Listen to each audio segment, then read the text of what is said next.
সুনানে আবু দাউদের এক বর্ণনা বিষ্ণু ইসলাম বলেন, খুব চমৎকার একটি হাদিস, মনোযোগ দিয়ে শুনুন। তিনি বলেন, আনা যাঈমুন বিবাইতিন ফি রাবাদিল জান্নাতি লিমান তারাকাল মিরাআ ওয়া ইন কানা মুহিক্কান। আমি ওই ব্যক্তিকে জান্নাতের আঙ্গিনায় একটা ঘরের গ্যারান্টি দেই যে ব্যক্তি তর্ক করার সময় নিজে হক এটা জেনেও সে তর্ক থামিয়ে দেয়।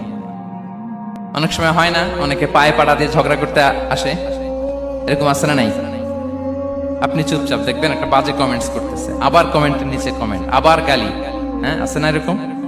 বিষ্ণু বলেন নিজে হক এটা জানার পরেও আর যাতে তর্ক না বাড়ে, যে তর্ক থামিয়ে দেয় জান্নাতের আঙ্গিনায়, তাকে আমি একটা ঘরের গ্যারান্টি দেই। ওয়াবিবাইতিন ফি ওয়াসাতিল জান্নাতি লিমান তারাকাল কাযিবা ওয়া ইন কানা মাযিহান। আর ওই ব্যক্তিকে আমি জান্নাতের মাঝখানে একটা ঘরের গ্যারান্টি দেই যে ব্যক্তি কৌতুক করার সময়ও মিথ্যা পরিহার করে।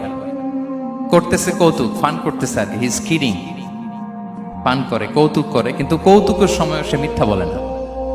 এই স্বভাব যাদের, তাদেরকে আমি জান্নাতের মাঝ বরাবর একটা ঘরের গ্যারান্টি দেই। এরপর বিষ্ণু কি বলে দেখেন, তিনি বলেন ওয়াবিবাইতিন ফি আ'লাল জান্নাতি লিমান হাসানা খুলুকাহু। আর জান্নাতের একেবারে হাইস্ট পিক অফ প্যারাডাইস, জান্নাতের সর্বোচ্চ স্তরে আমি একটা ঘর বা একটা বাসভবনের গ্যারান্টি ওই ব্যক্তিকে দেই যে তার আচরণটা সুন্দর করেছে।